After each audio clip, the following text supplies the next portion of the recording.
Hi, it's me again with Corel tips and tricks. Pretty neat little pattern, and you could change it up a lot. I'm going to take a rectangle and I'm going to get my rounded corners and go to the shape tool and bring that in.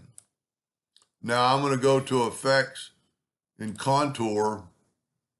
I'm going to contour 0.6 to the inside. That's pretty good. I would strongly suggest you go break the contour apart. Go in and group it together and hit P to make sure you're in the center of the page. Then Control D and rotate it 90 degrees. Now what we're going to do, we're going to take a 3-point curve line, and I'm going to go from about right there to right there, and then make this curve. Now, because we're in the center of the page, I can Control D, Alternate C, and rotate that line 90 degrees, and we have that right there. Now just take your virtual segment delete key and delete. Sometimes you get a little over aggressive, or you have a leak. Let's just do one line at a time. Yep, see the leak was just because I was being a little too aggressive. So if you ever have that, just one line at a time. We're almost there. And there's a lot more things you could do with this. One, you could take the Smart Fill tool, and this is pretty sweet to do something like this. Take that blue.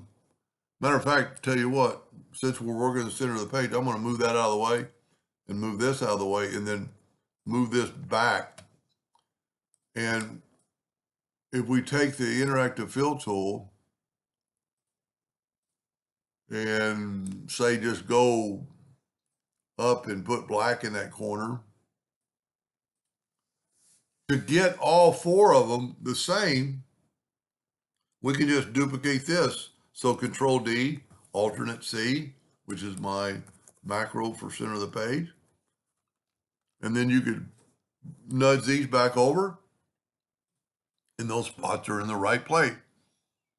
I really couldn't figure out a way better to do the interactive fill tool, so I just saw one more line I didn't delete. I just filled in this. And see, it just didn't do anything for me. But then I get the interactive fill tool and maybe even go elliptical, and it just doesn't do anything for me. So I just went with this and used the interactive fill tool on elliptical. We already got it, and just take one of the presets, because that's pretty cool, especially when you look at it on a black background. Anyway, hope that gave somebody an idea someday, and thank you for watching.